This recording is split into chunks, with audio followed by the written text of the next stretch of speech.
नमस्कार, स्वागत है आपका प्रोफेशनल एस्ट्रोलॉजी पर। मैं यशराज तिवारी आज आप सभी के सम्मुख उपस्थित हुआ हूं दिसंबर 2024 के मासिक राशिफल को लेकर।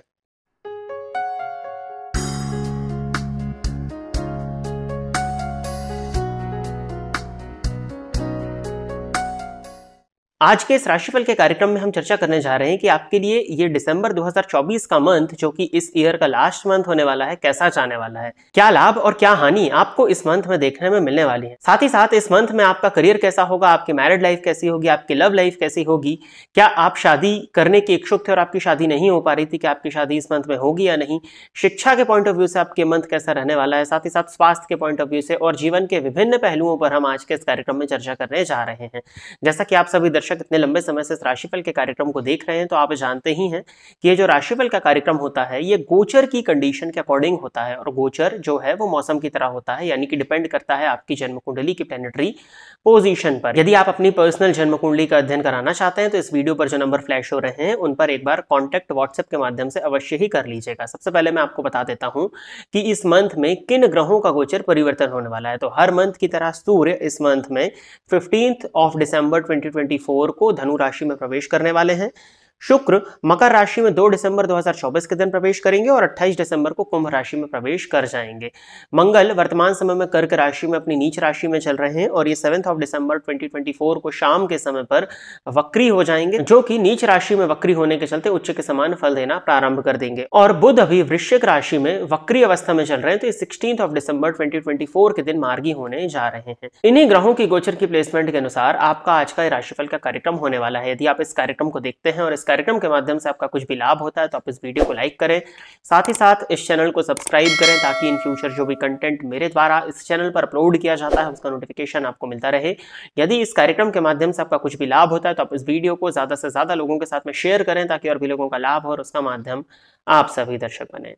आइए अब हम चर्चा प्रारंभ करते हैं राशियों के क्रम में 12वीं राशि अर्थात अंतिम राशि अर्थात मीन राशि के जातकों के लिए दिसंबर 2024 का ये मंथ क्या लेकर के आ रहा है।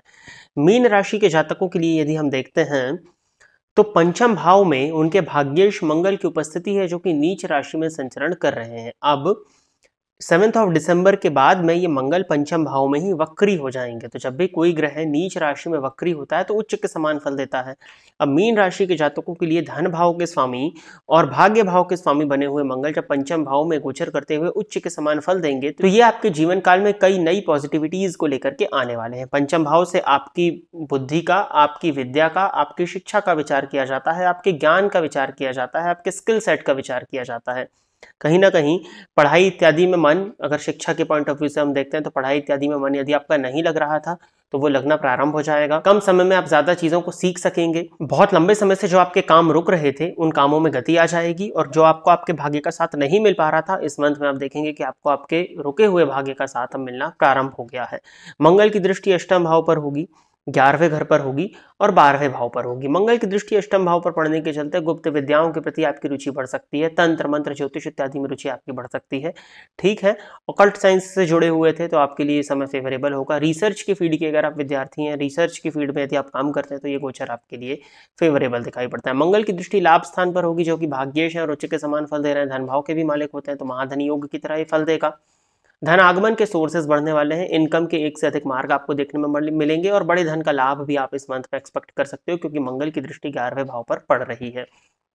समस्या है कि 12वें भाव में शनि बैठे हुए हैं और उन शनि को भी मंगल देख रहे हैं। 12वें भाव से आपकी आंख का विचार किया जाता है और आपके पैरों का विचार किया जाता है, तो कहीं ना कहीं आंखों से संबंधित परेशानियां, आंखों में चोट लगने की स्थिति और पैरों में चोट लगने की स्थिति, पैरों से संबंधित ऑपरेशन, आंखों से संबंधित ऑपरेशन की स्थिति भी आपके लिए इस मंथ में बनती है। अब एकाएक ऑपरेशन की स्थिति आ जाएगी क्या, तो इसका जवाब है नहीं, एकाएक ऑपरेशन की स्थिति नहीं आएगी। यदि सब चीजें ऑलरेडी पहले से स्वस्थ चल रही हैं तो उसमें थोड़ी बहुत परेशानी आपको देखने में मिलेगी, लेकिन अगर पहले से ही आंखों से या पैरों से संबंधित आपको कुछ परेशानी है, डॉक्टर ने ऑपरेशन इत्यादि के लिए बोल रखा है, तो इस समय में आपका ऑपरेशन भी इन दो शरीर के अंगों का होता हुआ दिखाई दे रहा है। सूर्य आपके लिए षष्ठेश होकर के नवम भाव में संचरण कर रहे हैं और शनि और राहु की दृष्टि से दृष्ट है। हो सकता है कि मंथ के फर्स्ट हाफ में आपको आपके फादर की हेल्थ को लेकर के परेशान होना पड़े, पूजा पाठ में बहुत ज्यादा आपका मन न लगे, आपको भी पैरों में, हड्डियों में, जोड़ों में दर्द की शिकायत हो सकती है। कहीं ना कहीं आपके और आपके बॉस के बीच में आपके रिलेशंस बिगड़ते हुए दिखाई दे रहे हैं। लेकिन 15 दिसंबर के बाद में जैसे ही सूर्य राशि परिवर्तन करेंगे, सूर्य जब दशम भाव में जाएंगे तो दशम भाव में सूर्य दिग्बली हो जाते हैं। दशम भाव में जब सूर्य जाएंगे तो आपके पिता के स्वास्थ्य में भी कुछ हद तक सुधार आएगा। आपके और आपके बॉस के बीच में जो रिलेशंस खराब हो रहे थे उन रिलेशंस में भी सुधार आता हुआ मैं देख पाता हूँ। साथ ही साथ में किसी तरह का डिपार्टमेंटल एग्जाम यदि आपका था उसको देकर के यदि आप प्रमोशन चाह रहे थे तो 15 दिसंबर के बाद में आपका प्रमोशन होता हुआ भी दिखाई दे रहा है। वो विद्यार्थी जो सरकारी नौकरी को पाने के लिए प्रयासरत थे, सरकारी नौकरी को पाने के लिए एफर्ट्स कर रहे थे, उनके लिए ये मंथ 15 दिसंबर के बाद में बहुत अच्छा होने वाला है। आपको आपकी पहले समय पे किए गए मेहनत का लाभ इस मंथ में देखने में मिलेगा और कॉम्पिटिटिव एग्जाम को क्लियर करके गवर्नमेंट जॉब को लेने के योग आपके लिए इस मंथ में बनते हुए दिखाई दे रहे हैं। किसी और भी तरह का अगर कॉम्पिटिटिव एग्जाम है तो उसमें आपको इस मंथ में 15 दिसंबर के बाद में सफलताएं मिल जाएं, इस बात को आपकी गोचर कुंडली प्रदर्शित कर रही है। धन का आगमन तो अच्छी मात्रा में मैंने बताया धन का आगमन आपके लिए हो रहा है, बट धन के संचयन में आपको परेशानी आएगी। हो सकता है कि संचित धन का नुकसान आपके हेल्थ में, आपके फादर के हेल्थ में हो सकता है, तो आपको धन को थोड़ा सा संचित करने की जरूरत है और अपने स्वास्थ्य पर और अपने परिवार के जो अन्य सदस्य हैं उनके भी स्वास्थ्य पर आपको ध्यान देने की जरूरत है। बुध आपके लिए सुख भाव के स्वामी और सप्तम भाव के स्वामी होकर के नवम भाव में संचरण कर रहे हैं और ये वक्री हैं। 16 दिसंबर के बाद में मार्गी हो जाएंगे। बुध का मार्गी होना भी आपके लिए कहीं ज्यादा फेवरेबल ही मैं देखता हूं।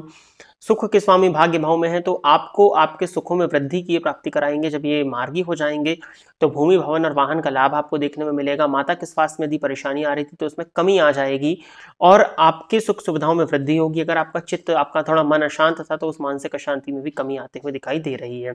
लव लाइफ के पॉइंट ऑफ व्यू से देखा जाए तो गलतफहमी हो सकती है। मंगल क्योंकि 5th हाउस में है तो मिसअंडरस्टैंडिंग, गलतफहमी की वजह से लव लाइफ में विवाद हो सकता है। किसी नए पार्टनर का आगमन होने की पॉसिबिलिटीज भी 2 दिसंबर के बाद में बनती हैं, बट बहुत ज्यादा सोच समझ करके ही उस रिलेशनशिप में आपको आगे इस मंथ में बढ़ना चाहिए। मैरिड लाइफ के पॉइंट ऑफ व्यू से देखा जाए तो सप्तम भाव में केतु है, सप्तम भाव के स्वामी नवम भाव में वक्री हैं और जैसे ये मार्गी होते हैं और इन पर गुरु की दृष्टि भी पड़ रही है तो कहीं ना कहीं आपका अपने जीवन साथी के साथ में धार्मिक यात्रा पर जाना भी इस मंथ में होता हुआ दिखाई दे रहा है। जीवन साथी के साथ में अच्छा समय बीतता हुआ दिखाई दे रहा है और यदि जीवन साथी के स्वास्थ्य में कुछ परेशानी थी तो वो 16 दिसंबर के बाद में ऑटोमेटिकली कम होती हुई दिखाई दे रही है। ओवरऑल मैरिड लाइफ आपके लिए ठीक है। मैरिड लाइफ को लेकर के किसी भी तरह की चिंता को करने की जरूरत नहीं है। व्यापारिक पॉइंट ऑफ व्यू से भी देखा जाए तो व्यापार में भी धन का आगमन और व्यापार में भी ग्रोथ मिलती हुई आपको आने वाले समय में दिखाई दे रही है और व्यापार के सहारे आपका नेम और फेम बढ़ जाए इस बात की पॉसिबिलिटी भी आपकी कुंडली बता रही है। तो व्यापार को लेकर के भी आपकी कुंडली में किसी भी तरह की चिंता की जरूरत नहीं है। बट हाँ, यदि आपका व्यापार पार्टनरशिप में था और पार्टनर के साथ में यदि आपके रिलेशंस बिगड़ रहे थे तो उन रिलेशंस पर आपको ध्यान देने की जरूरत है। रिलेशंस की वजह से आपको परेशानियों का सामना इस मंथ में करना पड़ सकता है।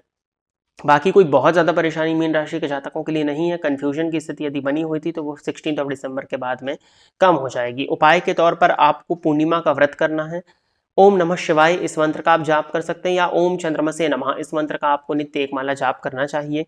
साथ ही साथ हनुमान जी के मंदिर में जाकर के हनुमान जी का दर्शन करना, वहीं पर बैठ करके हनुमान चालीसा और बजरंग बाण का पाठ करना और हनुमान जी की 3 प्रदक्षिणा करना आपके लिए इस मंथ में काफी बेनिफिशियल मैं देखता हूं। तो प्रिय दर्शकों, ये था मीन राशि के जातकों के लिए दिसंबर 2024 का राशिफल। आशा करता हूं कि मीन राशि के जातक मेरे द्वारा बताए गए इस राशिफल के कार्यक्रम से संतुष्ट होंगे। यदि आप इस कार्यक्रम को देखते हैं और इस कार्यक्रम के माध्यम से आपका कुछ भी लाभ होता है तो आप इस वीडियो को लाइक करें, साथ ही साथ इस चैनल को सब्सक्राइब करें ताकि इन फ्यूचर जो भी कंटेंट मेरे द्वारा इस चैनल पर अपलोड किया जाता है उसका नोटिफिकेशन आपको मिलता रहे। यदि इस कार्यक्रम के माध्यम से आपका कुछ भी लाभ होता है तो आप इस वीडियो को ज़्यादा से ज़्यादा लोगों के साथ में शेयर करें ताकि और भी लोगों का लाभ और उसका माध्यम आप सभी दर्शक बने। आज के इस कार्यक्रम में बस इतना ही रखते हैं। नमस्कार।